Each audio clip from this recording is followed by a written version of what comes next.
a time of really high inflation, it is really difficult, isn't it, for the government to balance the books in this way and to not make the economic situation for the whole country worse? Well, it's a problem of the government's own making. Last month saw the largest decrease in real pay since records began. We've had 12 years now of Conservative government freezing pay or reducing pay in real terms. And indeed, take-home pay today is still just about where it was or less than 2008. And then when you have an inflation crisis that we have at the moment, that the chickens certainly come home to roost. What the government are essentially saying is that the inflation crisis that they have partially created in this country should be on the backs of the working people of this country who haven't had a pay rise in a very, very long time, with real wages continuing to decrease. So it can't be the case as well that it would fuel inflation, because we don't have any growth in this country. We have this huge stagnation problem. We can't have huge inflation and no economic growth, but we do in this country, and the government need to try and find a way of sorting this out. They could immediately take VAT off fuel, of course, to try and solve the problem with energy in terms of the contribution that's making to inflation, and pull out every sinew to try and resolve this problem, rather than ministers sitting back in their offices saying none of this is our problem, we'll just let the unions and the employers fight this out. And it can't be the case. I spoke to a cleaner of the trains in Edinburgh Waverley on Monday when I was travelling down to Westminster, who doesn't even get sick pay. He worked all the way through COVID cleaning the trains. He's continuing to work to clean the trains and doesn't get sick pay. Those terms and conditions can't surely be what this Conservative government wants to try and promote in this cost of living crisis era. And Matt, back to you. Of course, we're having this whole row about wages, and the government is saying, you know, we all have to be careful, but at the same time, a triple lock on pensions. Why should those older members of society be protected against the economic impact that the rest of us are having to feel? Pensioners particularly hard hit, and they are, of course, on fixed incomes. The comparison between someone in work and a pensioner is not a perfect one. I know you're not suggesting it is, but I do think we need to be careful about pretending that pensioners are somehow wealthy. The proportion of pensioners in poverty, often receiving pension credit as well, is something that is rightly addressed through the triple lock. That's why it was in the Conservative manifesto, and the suspension of it during COVID, while it was the right thing, can't be a permanent thing, because otherwise you'll see more and more pensioners at huge risk of going into poverty in a way that isn't seen for people who are in work. So I do think we have to fight different battles with different tactics, and making sure that pensioners are protected against the current set of circumstances is the right thing. Making sure that the railways are protected both against the increasing lack of use of technology and making sure that they are fit for the future is a different battle, and we should fight it with different means. Sarah Olney, for the Lib Dems, what would the Liberal Democrats do in terms of this? Would you still be keeping the triple lock on pensions? Would you be protecting pensioners above other members of society? Well, I think what's important is that we have to look at the impact that inflation is having right across the whole of society. Every household is facing rising bills, but the working age population in particular have just seen a big hike in their national insurance contributions. What we've been calling for is for that national insurance increase to be reversed. But what we also want to see for all households is a decrease in VAT to reduce it from 20% to 17.5%. And we think that could put £600 back into the pockets of every household in the country. And that would make a real difference in terms of fighting inflation. So those are the things that we are really concerned about. OK, Sarah Olney from the Lib Dems, Ian Murray for the Labour Party and Matt Warman for the Conservatives. Thank you all so much for giving us your thoughts ahead of Prime Minister's questions. Let's get the thoughts of somebody with his ear close to the ground. Sam Coates, our Deputy Political Editor, is in Westminster. What do you think we're going to see in Prime Minister's questions? We saw last week Keir Starmer really just pushing on the cost of living, not being distracted by other stuff that was going on. Do you think this is something we're going to see again today? I think we'll edge sideways on that debate, Jane, across to strikes. It's a funny old week in Westminster. There are, what by any yardstick would be massive events going on. We've got these 2 by-elections tomorrow. We've got this major reform of how human rights legislation is incorporated into British law and treated by the courts. And then we've got the issue of the the strikes, but it's actually in a funny way a lower key week in Westminster than some of the more recent ones. There's no vote of confidence, there's no epic Westminster event. And in fact, because of those rail strikes, a lot of MPs not actually in Parliament this week. They've decided to work from home. Difficult, of course, as it is to come from far-flung bits of the country into Westminster when there are these 3 days of strikes. The strikes, I suspect Keir Starmer will want to get on the front foot when it comes to the public sector strikes, the rail strikes that have blighted so many people's lives this week. Why might he do that? Well, the strikes pose problems for the government in terms of how much money they're willing to let Network Rail offer the rail unions, but they've also been posing problems for the Labour Party. Keir Starmer a couple of nights ago made clear he didn't want members of his team appearing on the picket line. He doesn't want Labour to be too closely associated with the industrial action of the RMT for fear that unpopular strikes would damage the brand of the Labour Party. But then again, Labour is the party traditionally of the workers. It has historic ties to the trade unions, and so that stance has upset some members for PPSs, which are the kind of junior bag carrier role attached to shadow secretaries of state. Well, 4 people in the front bench team defied Keir Starmer's instructions, appeared on the picket line, and I'm sure that Boris Johnson would use that to suggest that there's some kind of test of Keir Starmer's authority, which is all why I suspect that Mr Starmer himself will want to get on the front foot on that topic and make clear exactly what his line on strikes is. It's worth listening very closely when Keir Starmer does stand up to the language that he uses, because he's until now trod a rather kind of careful tightrope act. He says he doesn't want to see this industrial action. It's a mark of failure of the government. The government should have got round the table. But he doesn't echo the position of the Conservative Party, of the government, of Boris Johnson, in simply saying the strikes are wrong. You heard earlier shadow frontbenchers basically saying, look, we respect the right to strike, but not either endorsing it explicitly or condemning it explicitly. Keir Starmer, of course, sometimes faces the challenge that he's something of a blank canvas. And I suspect that on this issue, it's quite hard for him to carve out a distinctive line that doesn't either upset too many voters or perhaps those in his own party with traditional links, close links to the trade unions, certainly those on the left pushing Keir Starmer to go further yesterday. So I think that's one of the big things that we're going to be seeing. There might be some questions about Dominic Raab's new plans to overhaul human rights. In the long term, I suspect that plan will put Britain on a collision course, effectively, with the Strasbourg Human Rights Court. Sam, I'm going to get you to pause. The Prime Minister's on his feet. Generation's outstanding contribution to British society and will also be a permanent place of reflection. Mr Speaker, as part of Armed Forces Week, I was delighted to host a reception yesterday in Downing Street. Members across the House are immensely proud of our armed forces, and we thank them and their families for their service to our country. And Mr Speaker, I know the House will welcome the deal that we've signed with Moderna, which will see them build new facilities in the UK, including around £1 billion of new investment in research and development. Mr Speaker, this morning I had meetings with ministerial colleagues and others. In addition to my duties in this House, I shall have further such meetings later today, and I will be travelling thereafter to Chogum in Rwanda. I will then be attending the G7 Leaders Summit and the NATO Summit, Mr Speaker, so a full budget of news for you there. Thank you, Mr Speaker. Can I associate myself with the Prime Minister's comments in relation to the armed forces and other comments?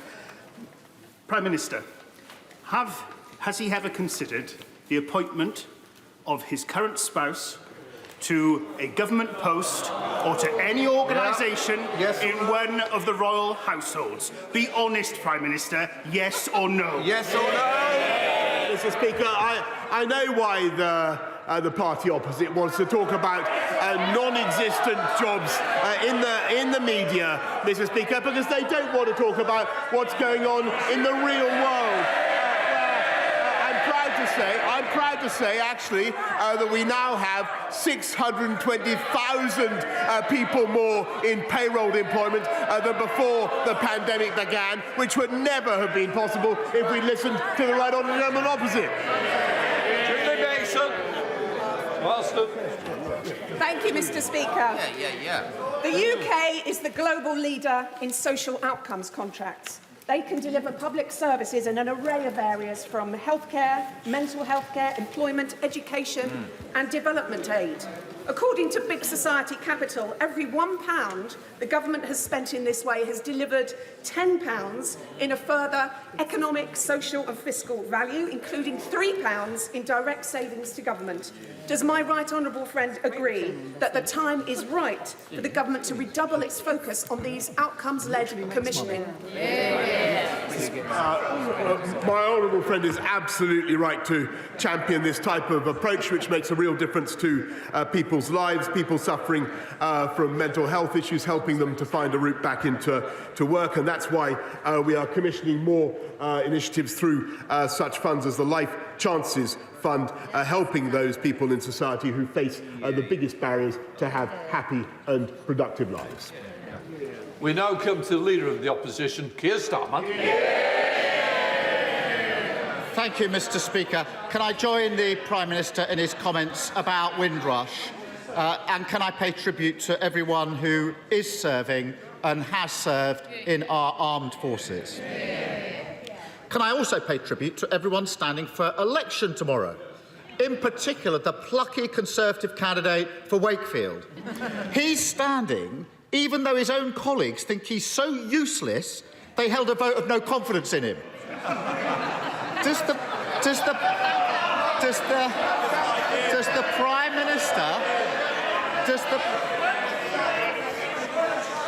Prime Minister hold any personal interest in seeing if the public will vote for a Tory that even his own side don't think is up to it? Well, Mr. Speaker, I've absolutely no doubt that the people of this country and the people of Wakefield, people of Tiverton and Honiton would much rather vote for a solid Conservative government than for a Labour Party. They're enablers and acolytes in the Liberal Democrats, Mr. Speaker, the chameleons, the karma chameleons of British politics. When the leader of the Labour Party hasn't even got the gumption, Mr. Speaker, to speak out against the rail strikes to the people in the north of this country, up and down this country. Absolutely unbelievable silence from the leader of the Labour Party, Mr. Speaker. He's obviously not been to Wakefield recently. He's crashed the economy. He's put everybody's tax up. The last Tory sent up to Wakefield being convicted of a sexual assault. That's not much of a pitch, Prime Minister. Talking of people not up to the job, whilst the Transport Secretary spends his time working on his spreadsheet tracking the Prime Minister's unpopularity, thousands of families have had their holiday flights cancelled. It takes forever to renew your driving licence or passport, and now we've got the biggest rail strike in 30 years. If he is genuine,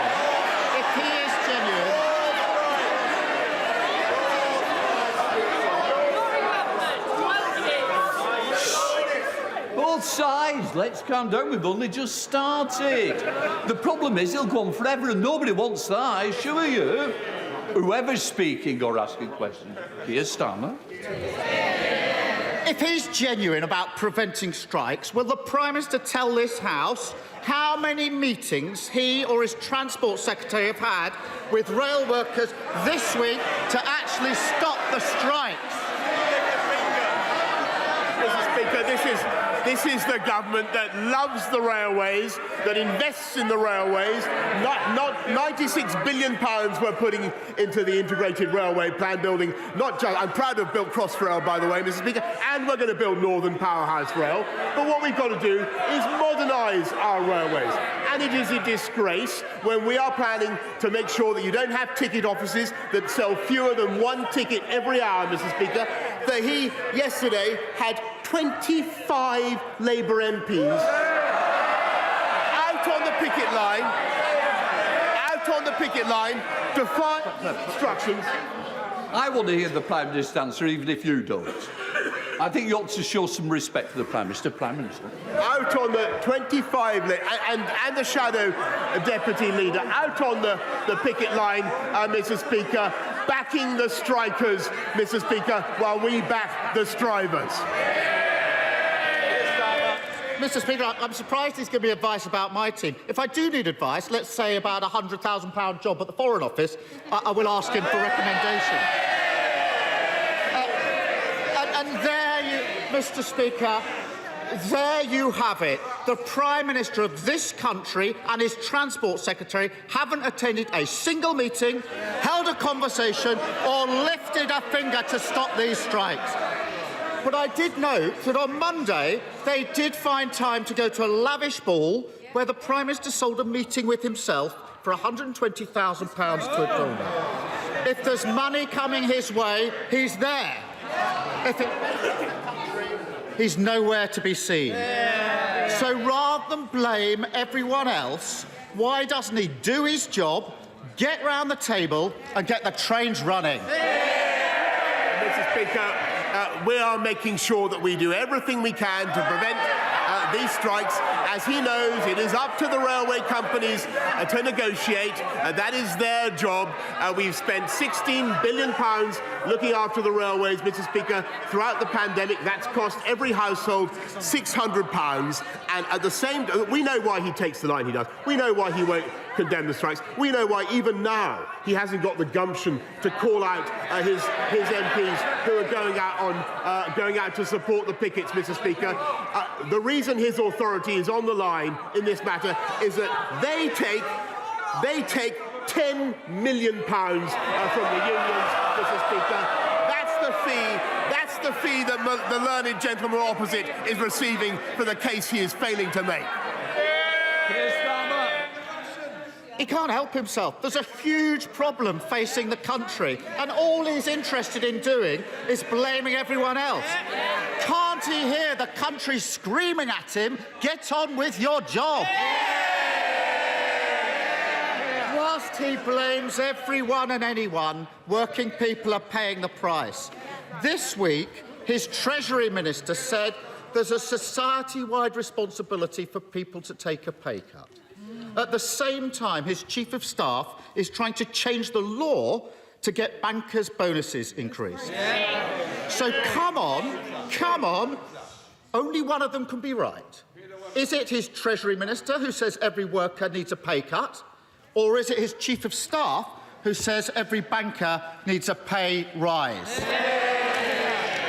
Actually, Mr. Speaker, under this government, 5 million public sector workers are getting a pay rise, Mr. Speaker. We've increased the living wage by £1,000. We've increased universal credit so that people get £1,000 more. Thanks to the fiscal firepower that we have, Mr. Speaker, we're putting £1,200 more into every one of the 8 million most vulnerable households in the country. That is what we can do because of the tough decisions that we have taken, Mr. Speaker. But meantime, what we're also trying to do is cut the costs of transport, which is a big part of people's weekly outgoings, by reforming our railways. That's what we're trying to do. But he's standing with the strikers, Mr. Speaker, and lifting the cost of transport for everybody. That's the reality. His Chief of Staff says that removing the cap on bankers' bonuses is, in his words, reflective of our new approach. Pay rises for city bankers, pay cuts for district nurses. That's the new approach. Mr. Speaker, I didn't see that on any leaflets in Wakefield. But this hasn't come from nowhere, because according to the Financial Times, on the 7th of June last year, the Prime Minister was directly lobbied for the cap to be lifted. Rather than help working people, he's rolled over on bankers' bonuses, hasn't he? Mr. Speaker, what we're actually doing is putting, thanks to the decisions we've taken, we are putting more money into the pockets of people up and down the country, £1,200 more for the 8 million most vulnerable households. And the reason we can do that, Mr. Speaker, is because we took the tough decisions necessary to come out of the pandemic faster than any other European country. That's why we have unemployment at or near record lows, Mr. Speaker. None of that would have been possible if we had listened to him. And we have more people now in payroll employment than we had before the pandemic began. That is what the British people know, and that is what this government is going to continue to deliver. 15 tax rises, high tax, low wages, low growth. That sums his government up. working people paying more tax under this government, and now they're told to take a pay cut. He's having meetings about increasing bankers' bonuses, but he can't find time for a single meeting to end the strikes crippling the country. Mr. Speaker, it's Armed Forces Week. Under this Prime Minister, those serving our country are facing a real terms tax pay cut. Why is his government more focused on increasing bank... Order. Mr McNeil, your voice isn't quiet. It's like mine, it curries. So the best thing to do, if you want it to curry, try standing on the terrace for a while. Keir Starmer. Mr. Speaker, it's Armed Forces Week. Under this Prime Minister, those serving our country are facing a real terms pay cut. Why is his government more focused on increasing bankers' pay than the pay of those that are running the country? Mr. Speaker, how absolutely satirical that he should talk about our support for the armed forces when we've increased our funding for our armed forces by a record sum since the end of the Cold War, and when eight of the shadow front bench actually want to get rid of our nuclear deterrent, Mr. Speaker, including the shadow foreign secretary. We're helping people up. Yes, it's true. Maybe it's true. Mr. Speaker, we are helping people up and down the country. £1,200 will be coming into their bank accounts of the 8 million most vulnerable households. The cut in national insurance will be coming into their bank accounts as a result of the steps my right honourable friend is saying. But what we're also doing is reforming our systems so we cut costs for people up and down the country. Reforming our energy markets, building a nuclear reactor every year rather than one every 10 years, Mr. Speaker, getting people off welfare into work, 500,000 people off welfare into work because we cut the time people are waiting on benefits, Mr. Speaker, and cutting the costs of transport for working people, Mr. Speaker, by delivering reforms while they're out on the picket line, literally holding hands with Arthur Scargill, Mr. Speaker. That's them. It's worse than under Jeremy Corbyn. This is a government that is taking this country forward. They would take it back to the 1970s. For years in Harrogate and Knaresborough, we had the Labour no-growth Northern Rail franchise. We now have new rolling stock, more and better services. We have, though, seen some lost as the industries had to suspend some services while they catch up on driver training lost during the pandemic. Strikes just takes us back to the 1970s. So will the Prime Minister's focus on the future ensure that we have apprenticeship schemes focusing on engineering and driver training to ensure that we recover the services lost and we have an industry that's focused upon efficiency and embraces technology for the future? My right honourable friend knows exactly what he speaks, and we're doing just that. We're reforming driver training to make entry into the sector simpler, whilst continuing, of course, to make sure that we meet vital safety requirements. We now come to Leader of the SNP, Ian Blackford. Thank you, Mr. Speaker. Can I associate myself with the remarks of the Prime Minister and the Leader of the Labour Party as we mark armed services? We can thank all our service personnel for the services that they give. Mr. Speaker, on Windrush Day, we celebrate all those who have made Scotland and the UK their home. My party backs calls for a major commemoration for the 75th anniversary next year, so we can properly mark the value contribution that those that came here have made. Mr. Speaker, this morning it was revealed that UK inflation is now at a 40-year high. Families right across these islands are seeing their income squeezed as prices rise, bills soar and Tory cuts and tax hikes hammer home. After 12 years in government, the Tories have left the UK economy in the doldrums and pushed millions of people into poverty. So, can I ask the Prime Minister, does he think his government bears any blame for the fact that the United Kingdom is doing so much worse than our European neighbours? Actually, Mr. Speaker, I think the whole House knows and the whole country knows we've got a global inflationary problem, but this government has the fiscal firepower to deal with it, Mr. Speaker, and that is, I think, of benefit to the whole of the United Kingdom, including Scotland, as we've seen throughout the pandemic. And I think it's a matter of fact that taxes are actually highest of all in Scotland, Mr. Speaker. Ian Blackford. Well, actually, that is not true, Mr. Speaker. But of course, the Prime Minister can make all the excuses he likes. But the fact is, the UK economy is lagging behind on his watch. Actually, if he looks at France, inflation is less than 6% there. This morning's report from the Resolution Foundation and the London School of Economics is the latest in a string of devastating reports on the outlook for the UK economy. The report could not be clearer. The Tory government's disastrous Brexit is driving wages down, pushing inflation up, and will make us poorer over the next decade. But instead of reversing course, the Prime Minister is recklessly threatening a trade war at the worst possible time. Will he finally come to his senses and negotiate an economic agreement with the EU, or is he going to woefully push the UK into recession? Mr. Speaker, nobody wants a trade war, nor is there any need for one. But I think I'm afraid he's underestimating what this country is currently achieving. Not just the Moderna investment, but a record venture capital investment in this country, which has now overtaken China, Mr. Speaker, as a venue for venture capital investment, and not to say nothing of what we're getting in tech. And that, of course, Mr. Speaker, the benefits of that are being felt throughout the whole of the United Kingdom.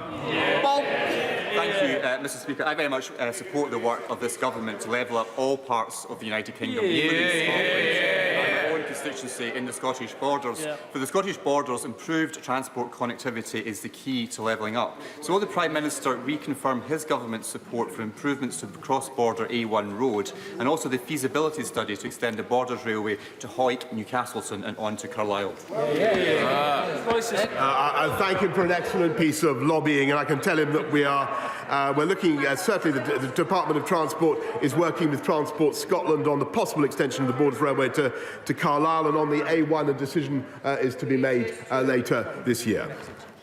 Caroline Lucas. Thank you very much, Mr. Speaker. It's emerged that there is a backlog of 23,000 applications under the Afghan Relocation and Assistance Policy, with just 2 of 3,000 applications for refuge by Afghans who worked for Britain processed since April. Yet at the same time, staff working on the Arab scheme have been slashed by a quarter since December.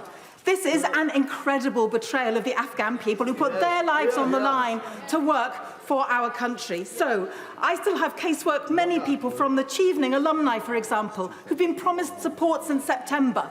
Can I send those cases to him? Will he put more resources into the scheme, and will he lift the cap on the ACRS scheme so that we can finally do our best for the people of Afghanistan? I thank her very much, but I think I'm afraid that she's underestimating what this country is already doing for the people of Afghanistan. And I think on Armed Forces Day we should celebrate pitting that brought 15,000 out. I'm of course very happy to look at the cases that she wants to raise, and we will do our best for them and for their families, Mr. Speaker. But this House should be in no doubt of the generous welcome that we continue to give to people from Syria, from Afghanistan, from Ukraine, from Hong Kong. We have a record to be very proud of. Andy Carter. Thank you very much, Mr. Speaker. My constituents in Chapelford, in Penketh, in Great Sankey and in Appleton all tell me they want to see more police officers tackling issues like antisocial behaviour, tackling issues like domestic abuse and burglary. And thanks to the initiatives of John Dwyer, the excellent Police and Crime Commissioner in Cheshire, and sustained recruitment by the new Chief Constable, the hard work of our police officers is paying off, with almost a 50% increase in arrests for domestic abuse in Cheshire over the last 12 months compared to the last 12 months. Can my right honourable friend update the House on how many more officers have been recruited in both Cheshire and across the UK since he became the Prime Minister? And will he join me in recognising... Mr. Can I just say, other members do want to get in. The longer the question, the less will get in. Your friendship will dwindle if you carry on like that. Prime Minister. Mr. Speaker, I can tell him very briefly, it's 13,576 more police officers, 200 more in Cheshire, Mr. Speaker. But what they're also doing, Mr. Speaker, is they're cutting neighbourhood crime already by 31%. Our streets are getting safer as a result. Thank you. A clear majority of members of the Northern Ireland Assembly reject the government's protocol bill and the Prime Minister's rationale for it, and businesses fear its consequences. This Prime Minister has made clear on multiple occasions his commitment, so-called, to all aspects of the Good Friday Agreement. Consensus. That includes the European Convention on Human Rights being part of domestic law. So how can he stand over that commitment when the Justice Secretary is about to publish a bill that unpicks and disapplies the Human Rights Act within our domestic law? He can't have it both ways. I think if the honourable gentleman will just wait for the Justice Secretary's statement, which follows shortly, I think he will find that he is in error in what he's just said. Alexander Stafford. Thank you, Mr. Speaker. High-wage, high-skilled jobs at the heart of my campaign to level up Rother Valley and tackle the cost of living crisis. I have personally hosted 2 job fairs, and thanks to £11 million investment from the government's Levelling Up Fund, Rother Valley will benefit from a cutting-edge skills and employment village and a leading incubator space for training apprenticeships and start-ups hosted at the old Maltby Grammar School. Staff areas were neglected under Labour. In light of this, will my right honourable friend, the Prime Minister, pledge his support for high-wage, high-skilled Rother Valley, level up our high streets, and also visit Rother Valley to see levelling up in action? Yes, I think probably the best member for Rother Valley that we've ever had, Mr. Speaker. I thank him very much, and we're going to continue with our agenda of levelling up across the whole country, through all the difficulties that this country has faced, and it will get young people across the country and in Rother Valley into good jobs for generations to come, and that is our ambition. Osborne. Speaker, tens of thousands of people were marching through London last weekend, protesting against this out-of-touch government. Rail workers are on strike, Royal Mail workers, NHS workers, teachers and even barristers are on the verge of taking industrial action. All workers are struggling to cope with the worst cost of living crisis in history. Ministers are planning to boost city bosses' pay whilst demanding wage restraint for everyone else. So can the Prime Minister tell me when is he going to stop meaningless sound bites and instead start supporting working people across our country? If she wants to support the working people of this country, Mr. Speaker, can I suggest she gets off the picket line? And supports the and has a word with her leader, Mr. Speaker, and supports the travelling public of this country who want to see a reduction in their costs of transport, which this government is delivering. Thank you, Mr. Speaker. For much of Britain, levelling up means the revitalisation of British industry and the jobs that goes with it. Many countries around the world, such as Germany and China, get a competitive advantage by burning lignite, the dirtiest form of fossil fuel. So does my right honourable friend share my concerns about the ethics of holding back British industry and exporting and magnifying our carbon emissions overseas, all in the name of net zero? Mr. Speaker, I think we can all be proud of the way we've reduced CO2 emissions in this country, but plainly it makes no sense to be importing coal, particularly for metallurgical purposes, when we have our own domestic resources. Louise Fletcher. Thank you, Mr. Speaker. The Prime Minister knows that we in Coventry and Warwickshire are proudly the UK's leading centre for battery vehicle innovation. He knows because he visited the UK Battery Industrialisation Centre just last year. If this government wants this vital sector to survive for the future, the Prime Minister needs to confirm his support. Will he give a concrete guarantee for the resources needed for the West Midlands Gigafactory project to go ahead so we can deliver much-needed skilled jobs in Coventry for 2025? Well, Mr. Speaker, that's probably the first sensible question from the opposition benches, and I can tell her that we do actively support gigafactories because I believe they can be of huge advantage for the UK economy. That's why I'm proud to see one now in Blythe. We're working with the authorities in the West Midlands, in Coventry, to make sure that we also get a successful result there. Sir Bill Wiggin. Her Bradford Sixth Form College has over 600 students who rely on the trains to get them to their exams this week. What can my right honourable friend do to ensure that these young people doing their GCSEs and A-levels are not punished by the train strikers?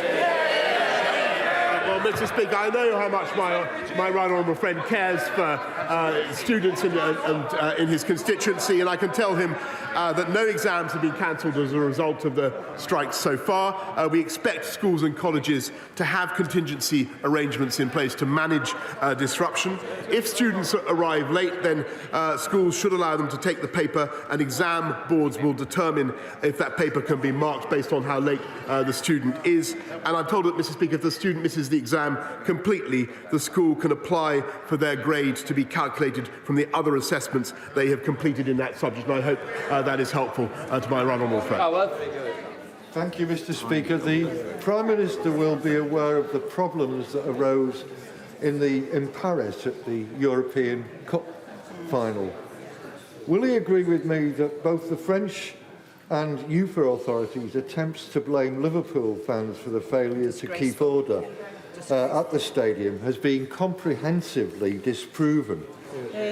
And will he ensure that the French failure to police the event is roundly condemned? I thank him very much, Mr. Speaker, and I think the whole House will have seen how those initial accounts of what took place were completely debunked and proved to be incorrect in respect of the Liverpool fans, and I think it was right that the French authorities and I think UEFA issued a full apology for what took place. Sir Desmond Swade. Taking back control is to apply to the ECHR too, isn't it? Mr. Speaker, I think he should wait for my right honourable friend, the Deputy Prime Minister, who will be saying a little bit about that in just a moment. But I can tell him that when it comes to the Rwanda policy that we are pursuing, that policy, Mr. Speaker, has not been ruled unlawful by any UK court, nor so far by any international court, Mr. Speaker. And we will continue with that policy. Lyra Wilson. Much, Mr. Speaker. The father-in-law of my constituent, Ibrahim, is a former Supreme Court judge in Afghanistan. He successfully prosecuted and put behind bars hundreds of terrorists associated with the Taliban, Al-Qaeda and ISIS. 7 months on since he put in his Arab application, there is no progress. He's living in hiding. His only option is a perilous journey to Pakistan, where if his visa is refused, he will be deported back into the hands of the Taliban. So, will the Prime Minister meet with me and the former judge's family to see how we can save the life of a man who I have no doubt has helped save hundreds of British lives? Well, can I thank her very much for raising that particular case, and it does sound extremely meritorious, and I'll make sure that she gets a meeting with the Department of Defence that runs ARAP, Mr. Speaker, and that we do our best to expedite that application as fast as we can. To Ben Spass. Thank you, Mr. Speaker. I'm proud to represent over 1,000 Park Home residents. When will the government address the injustice of pitch fees determined by RPI, and how is the government going to ensure they can all benefit from the energy grant? I thank the honourable gentleman, my honourable friend. We are going to introduce legislation as soon as parliamentary time allows to change the inflationary index used in calculating the annual pitch fee to CPI, Mr. Speaker, and I'm told that the Department for Levelling Up and Housing has undertaken research on the impacts on residents and site owners of a change to the 10% commission that is currently paid on the sale of a park home. Caroline Harris. Thank you, Mr. Speaker. I'm sure the Prime Minister is as thrilled as I am that you, Mr. Speaker, signed the Wellbeing of Women Menopause Pledge last week to show support for women in this place. So will the Prime Minister follow Mr. Speaker's example and ensure the better access to treatment for women in England by introducing the single annual payment for HRT now, not make them wait till April 23, a full 18 months, after it was first promised? I thank her very much for raising what is a very important issue, and one that is understood keenly on all sides of this House. And I know that my right honourable friend, the Health Secretary, is accelerating the work of the HRT task force to give people up and down the country the reassurance and the treatment that they need. Final question, Dean Russell. Thank you, Mr. Speaker. Thank you, Mr. Speaker. I was incredibly grateful that the Prime Minister launched my initiative to train 1,000 mental health first aiders in awareness in Watford over a year and a half ago, and it's being successfully delivered by Watford and West Herts Chamber of Commerce and many amazing volunteers. So I know he understands the importance of mental well-being and mental health. Sadly, bullying can have a long-lasting effect on mental health and well-being. So today, the Diana Award are raising awareness about bullying in schools and online, and with the Don't Face It Alone campaign. So will the Prime Minister please join me in encouraging any young person experiencing bullying to speak up and speak out? Can I thank him very much and congratulate him on his own campaign on this issue. I think everybody understands that bullying is an absolutely appalling experience and something that we should not tolerate in our society. And I'm delighted to see so many colleagues, so many honourable members wearing their blue ribbons today, Mr. Speaker. We should all speak out against bullying, but we should also make sure that we give everybody the courage to speak out against bullying as well. That ends PMQs. Those who wish to leave, please do so. Well, Prime Minister's questions there, a range of questions to the Prime Minister, from whether or not he had sought employment for Carrie Johnson, his now wife, also questions about strikes, human rights legislation. Let's bring in our Deputy Political Correspondent, Sam Coates, our Deputy Political Editor, in fact. And Sam, Keir Starmer always shouting at the Prime Minister at one point, get on with your job. But did he land any real punches today? I thought it was a better performance by Keir Starmer than sometimes you got from the Labour leader.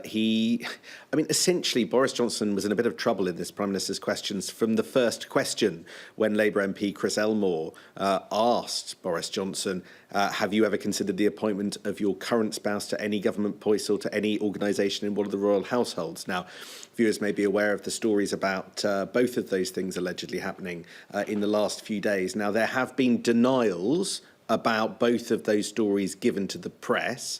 But of course, when it comes to what the Prime Minister says at the dispatch box, he is held to perhaps a higher standard of veracity than government spin doctors when trying to kill an awkward story.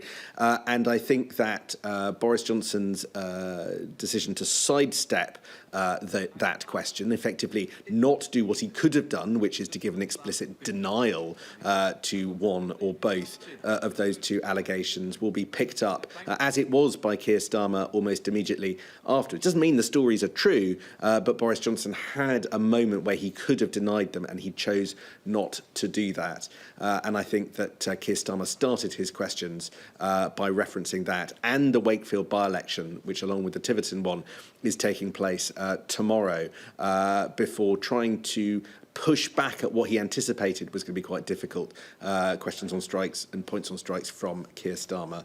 OK, let's listen in. Dominic Raab, Justice Secretary, is talking now about human rights legislation. Only kept within the tramels of what had gone out in the consultation document, but I heed his advice as ever. And with your permission, I will make a statement on the publication and introduction of a UK Bill of Rights as we take the next steps to fulfil our manifesto commitment and deliver human rights reform across the country.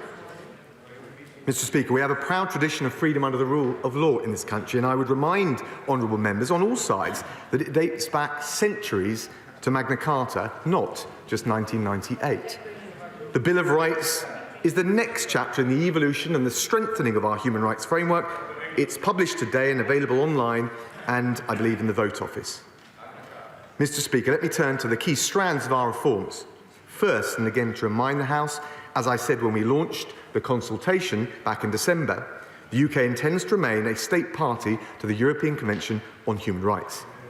It is a common sense set of principles, and the problems that we have encountered have stemmed from the elastic interpretations and the expansion, absent meaningful democratic oversight, in particular as a result of the procedural framework set out in the Human Rights Act. And so, Mr. Speaker, our key objectives with reform are to reinforce those quintessentially UK-wide rights, like freedom of speech, the liberty that guards all of the others, and we will also recognise the role of jury trial, mindful of how it operates in different parts of the United Kingdom, and something which is not prevalent on the continent, but is very much part of the heritage and the pedigree of this country. These liberties are part of our proud history, but they're also critical to strengthening our place in the world as an open, vibrant and rambunctious democracy. Mr. Speaker, next we will strengthen the separation of powers in this country, affirming the supremacy of the Supreme Court, being explicit that the UK courts are under no obligation to follow the Strasbourg case law and indeed are free to diverge from it. I'm proud of our world-beating judiciary. And what else is the point? What else is the point of a Supreme Court if it bows in subordination to a European one? Mr. Speaker, we've also seen the goalposts on human rights shift over time through expansive judicial interpretations licensed by the Human Rights Act, which has tended to magnify overweening rulings from Strasbourg. Although it is worth noting, in fairness, that there has been more judicial restraint in Strasbourg on occasion in recent times. Nevertheless, Mr. Speaker, what ebbs may flow, and we will ensure in our Bill of Rights that any expansion of human rights law, as opposed to its interpretation, is subject to proper democratic oversight by elected members in this House. Yeah. Our reforms, in particular to sections 2 and 3 of the Human Rights Act, will squarely address those flaws in the current framework. And we will also be crystal clear that when it comes to the laws of the land and the legitimate necessary and constructive dialogue that we have with Strasbourg, it is Parliament that has the last word. There's been much said by the judiciary in Strasbourg about an age of subsidiarity, with greater respect for the will of domestic democratic institutions, particularly since the 2012 Brighton Declaration that the UK was very much spearheading to promote reform. Our approach is crafted very much with that in mind, to facilitate that dialogue between the United Kingdom and Strasbourg and avail ourselves of the margin of appreciation which is within the bounds of the Convention. Equally, as a matter of basic democratic principle, we will reaffirm and reinforce the democratic oversight and control exercised by this House. Now, Mr. Speaker, our Bill of Rights sets out a range of important reforms, a permission stage in the UK courts to assert greater checks over frivolous claims at an earlier stage. That, of course, reflects the Strasbourg court itself, which has an admissibility stage. We've included provision to ensure that behaviour of anyone claiming a breach of their human rights is taken into account when our courts consider compensation. It's a principle of law in this country that those who come to equity do so with clean hands. I think that should be reflected in human rights claims as well.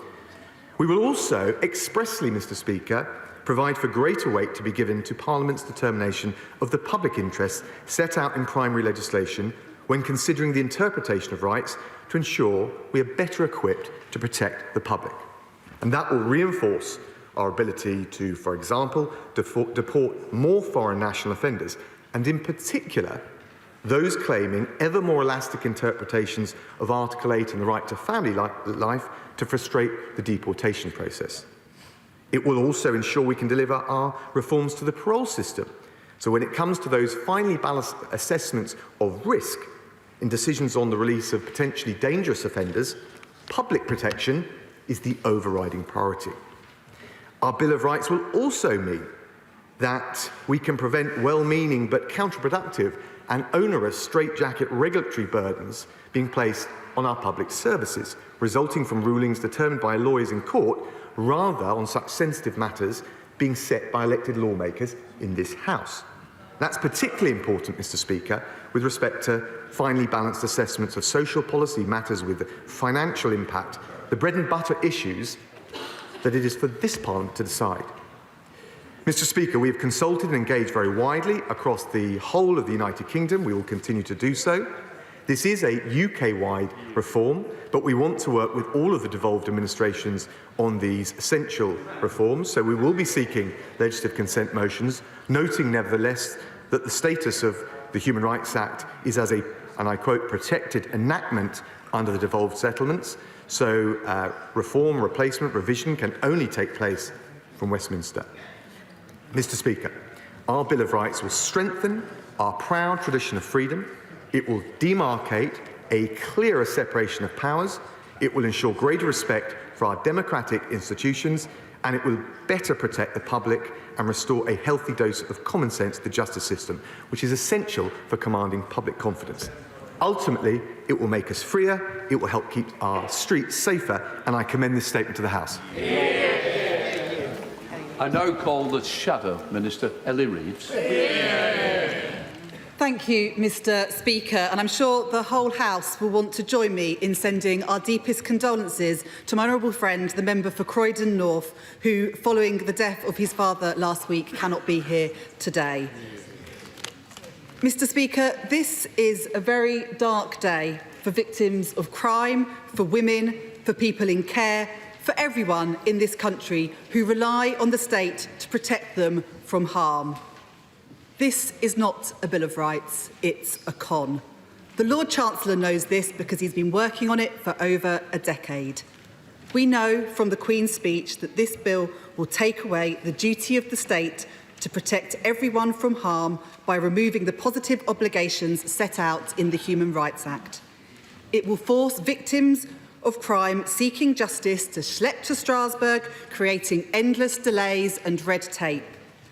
Sir Peter Gross and the review panel doesn't think the Human Rights Act undermines parliamentary sovereignty or that the UK courts are undermined by the European Court. So why proceed with this bill in the first place?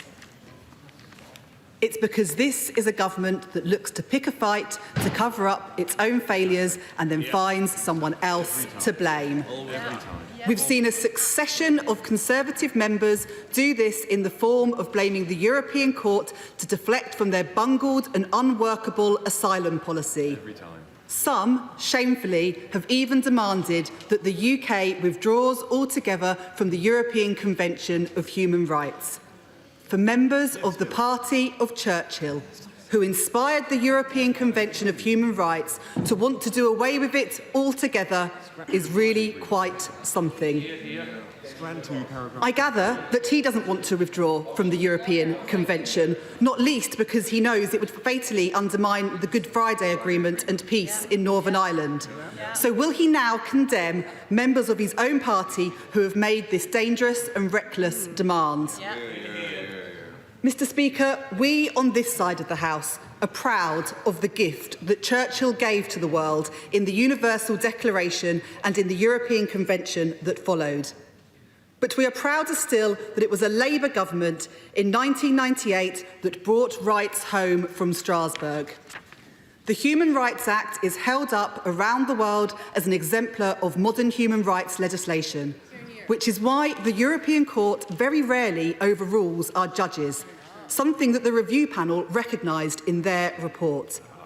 It is a beacon of hope to people in countries whose basic human rights are trampled over by strongmen and dictators. And there is no better example right now than in Ukraine, where the rights of millions are being crushed under the jackboot of Vladimir Putin. What stunning hypocrisy from this government to preach to others about the importance of defending rights abroad while snatching British people's rights away at home. This is a government gimmick by a party which seeks headlines for botched policies and then blames others when it fails. The answer to fixing the mess this Conservative government has made of the immigration and asylum system isn't to take away British people's rights given to them by the Human Rights Act. The Human Rights Act has allowed people to object when doctors put do not resuscitate orders on their beds without their consent.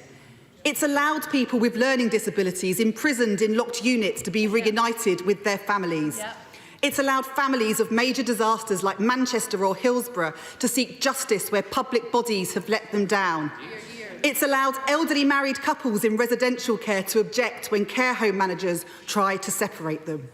And it's allowed victims of rapists like John Warboys from forcing the police to investigate cases of rape. Mr. Speaker, this Bill of Rights con isn't just an attack on victims of crime who the state has failed to protect. It's an attack on women. Women have used the Human Rights Act to challenge the police when they've either failed or refused to investigate rape and sexual assault cases. We saw it in the case of John Warboys, who is thought to have assaulted over 150 women. It should come as no surprise that this bill has been put forward by a Conservative government that has effectively decriminalised rape. Last week's scorecards show pitiful progress on the record low. Some people will be wanting to catch my eye. They won't catch you by shouting somebody who's speaking. And lyrics. Last week's scorecard showed pitiful progress on the record-low rape convictions under this government. The typical wait for cases to complete in court has reached 3 years, and a fifth have seen waits of 4 years. And that's if the case even gets to court. The number of rape trials postponed in our Crown Court at a day's notice has risen fourfold. It's no wonder that rape survivors are dropping out of their cases in droves. So will victims even bother to report their case at all when they learn his Bill of Rights will stop them from forcing our under-resourced police to investigate? It says everything about a Lord Chancellor and a government that is soft on rape, soft on rapists and hard on survivors, that they want to take away the final backstop available to victims to get justice. Women will be in no doubt this is a government that lets off rapists and lets survivors down, and today is the proof. Mr. Speaker, this bill will see enormous amounts of red tape for victims of crime seeking justice. It's an attack on women, it undermines peace in Northern Ireland, it's the hallmark of a party out of ideas that can no longer govern. To front benches, there are times given. Well, there we've heard from the Justice Secretary Dominic Raab and a shadow. Dominic Raab talking about a new Bill of Rights which has been published today. It will replace the 1998 Human Rights Act. He says that it will allow UK courts to not always have to follow case law of the European Court of Human Rights. Some courts have interpreted the law as a duty to follow these findings, when actually it is simply a case that they should just take account. He says it will make it easier to deport foreign criminals. Of course, many objections from the Labour Party who say it will also lead to lots of other losses of human rights for other organisations. Let's bring in our Deputy Political Editor, Sam Coates. Sam, a bit of a ticking off for Dominic Raab as well, just beforehand, by the Speaker, because, of course, once again, the government announced this in the media before telling the House. Yes, which thankfully allows us to get our heads around what is a pretty significant, pretty complex, pretty important piece of legislation being introduced by ministers today. Just by way of background, for the last 70 years, the UK has signed up to the European Convention of Human Rights, which provides a kind of broad framework above British courts that people could appeal to. There's a Strasbourg court that you have been able to appeal to if you thought that one of those principles, one of those convention rights is being abused by the British government or one of the public bodies. And it's that and the relationship between the UK courts and that 70-year-old convention that's coming under the microscope today. Now, the principles laid down in law by the Strasbourg court have increasingly been irritating ministers.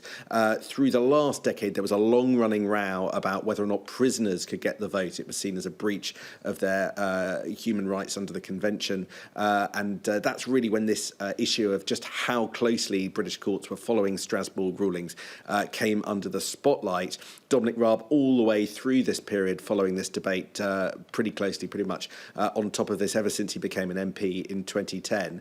His proposal today is not that the United Kingdom immediately withdraws from the convention and stops following the rulings, all of the directives of the Strasbourg court. But what it does do is it loosens the relationship between the two. As you were were saying, what Dominic Raab's legislation does is it rips up the way that New Labour implemented the Human Rights Act. It gets rid of the Human Rights Act, which forced all of the kind of interim measures and case law from Strasbourg to be taken account when UK courts are coming to their decisions, and instead suggests that Supreme Court and British law will remain supreme. There is no longer an obligation, once this legislation is passed, on the British government to follow the interim decisions by Strasbourg. Now, an example of an interim decision was the interim decision by the Strasbourg court last week to block the flight to Rwanda containing potential asylum seekers. There are decisions that have until now or currently have immediate binding force.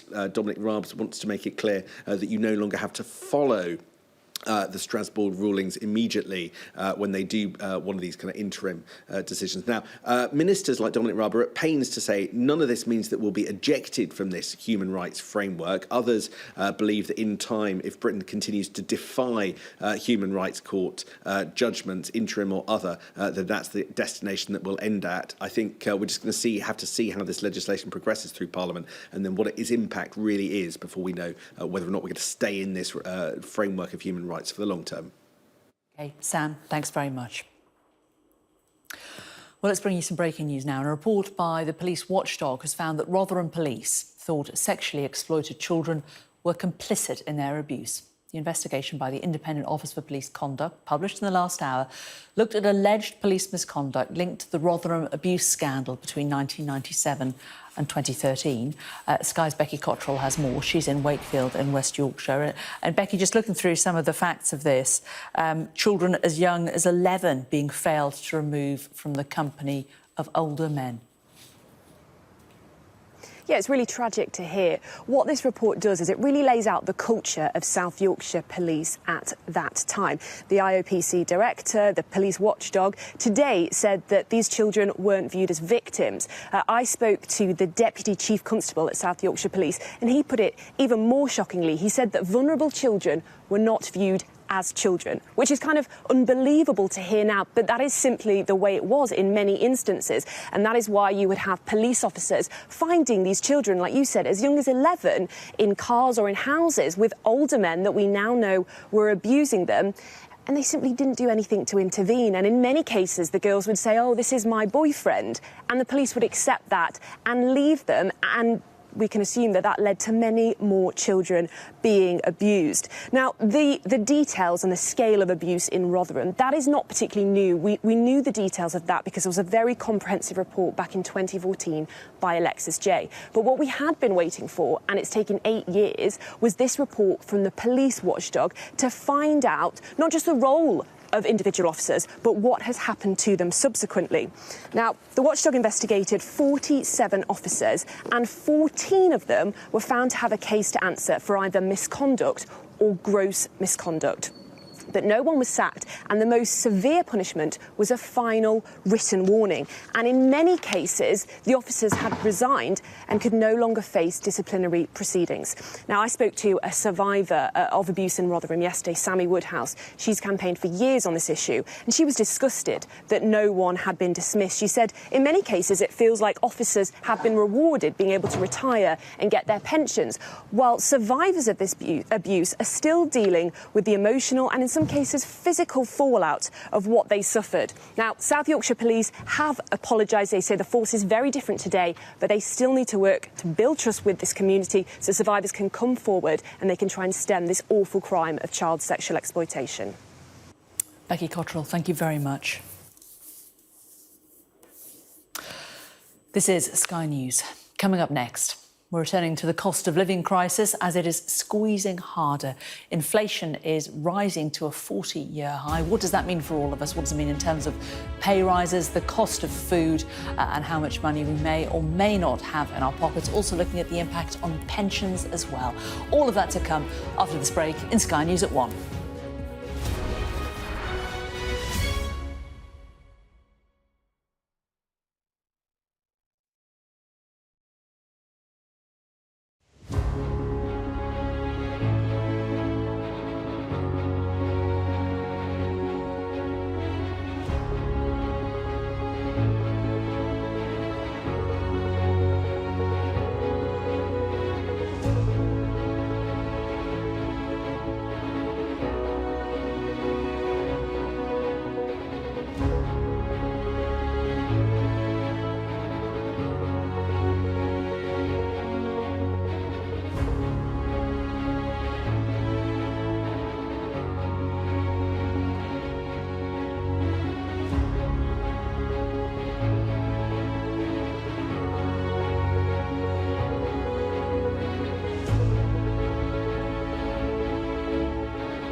Good afternoon. You're watching Sky News at 1. The headlines. Inflation hits a fresh 40-year high, up 9.1%, as rising fuel and food prices worsen the cost of living squeeze. All he's interested in doing is blaming everyone else. Can't he hear the country screaming at him, get on with your job? Afghanistan earthquake, at least 1,000 people now killed and over 1,500 injured as the country is hit by a major quake. Pushing to ignore the Deputy Prime Minister and his bid to prevent the UK listening to the court that blocked the Rwanda removal flights. Windrush remembered the official unveiling of a national monument in central London. And Glastonbury's back. The festival finally celebrates its 50th with the oldest and youngest headliners ever to mark its return.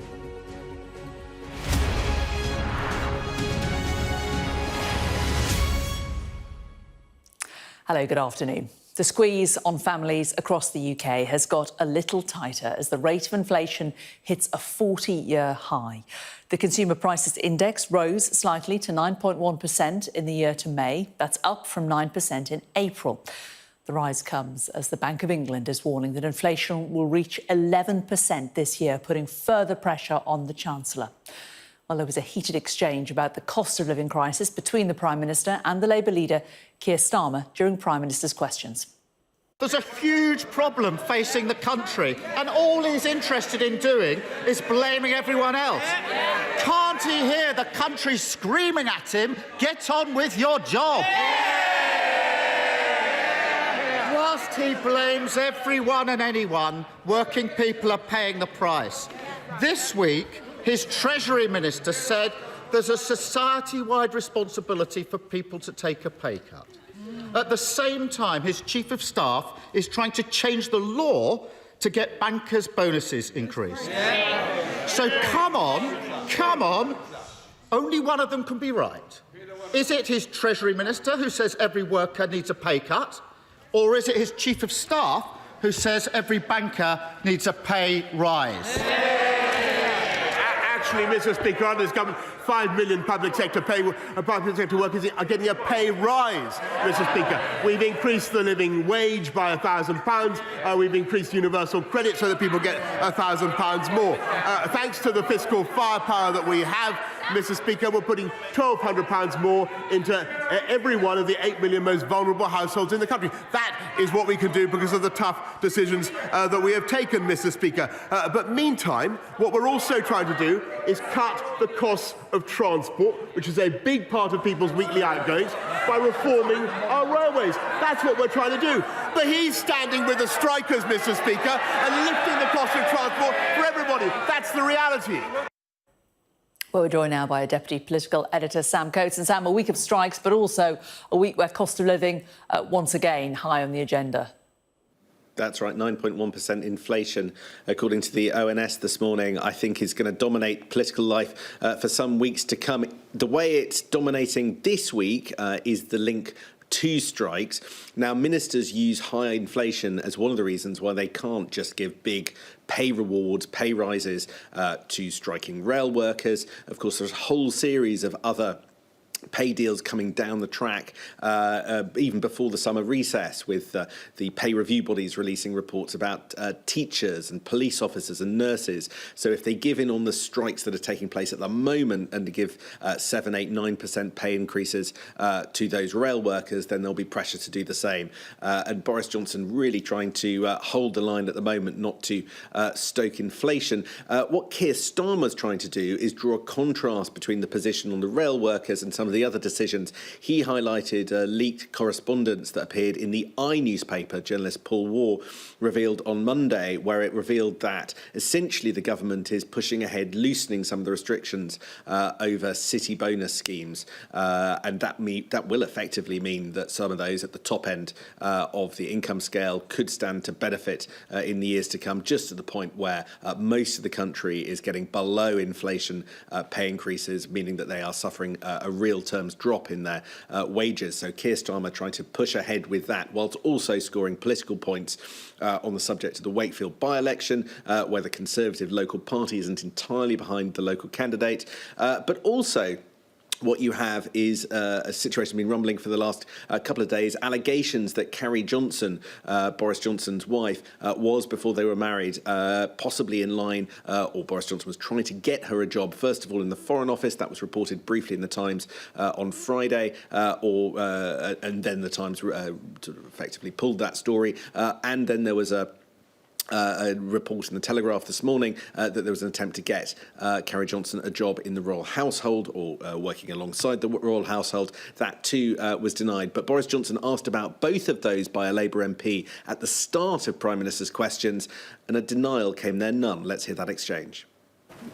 Prime Minister, has he ever considered the appointment of his current spouse to a government post or to any organisation in one of the royal households? Be honest, Prime Minister, yes or no? Yes or no? Mr. Speaker, I know why the party opposite wants to talk about non-existent jobs in the media, Mr. Speaker, because they don't want to talk about what's going on in the real world.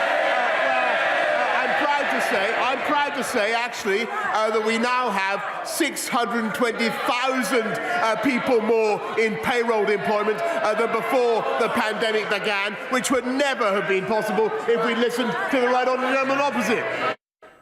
Quite stark, isn't it, Sam, that the Prime Minister was given that opportunity to either deny it, and he just gave an entirely different answer.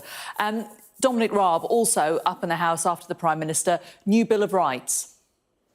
That's right. This, in theory, politically is a little bit of red meat for Conservative backbenchers concerned about just how important the Strasbourg Court and the European Convention of Human Rights, which Britain has been signed up to for about 70 years, has become in determining what UK courts and UK ministers can and can't do.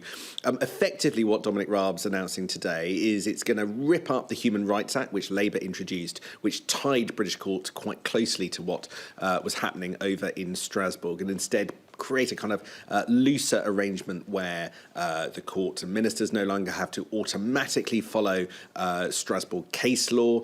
It means that you no longer have to, UK ministers no longer have to follow interim decisions like the one to block the Rwanda flight last week. And this really takes Britain on a slightly different path.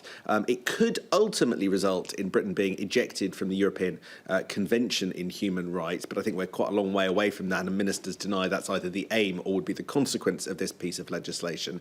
But what it does do, in the words of ministers, is toughen the courts, the British court's ability to be supreme, and ministers' ability to act. Labour says it erodes the kind of human rights that many, particularly women, have relied on for the last few decades. Sam. Our Bill of Rights will strengthen our proud tradition of freedom. It will demarcate a clearer separation of powers. It will ensure greater respect for our democratic institutions, and it will better protect the public and restore a healthy dose of common sense to the justice system, which is essential for commanding public confidence. Ultimately, it will make us freer, it will help keep our streets safer, and I commend this statement to the House. Bill will have a choppy time both in the House of Commons but also in particular in the House of Lords, where there are many legal experts. The future destination of quite Britain's relationship with human rights frameworks, with the Strasbourg Court, with the European Convention, I think is still uncertain. Sam, thanks very much. Well, returning to the cost of living, and fuel prices have continued to rise today. Let's look at the latest figures, especially important as disruption from the rail strikes continue. Well, the latest figures show the average price of petrol has gone up once again, hitting another new record of 189.33 pence, getting closer and closer to £2. And it's a similar story for diesel, with the average price hitting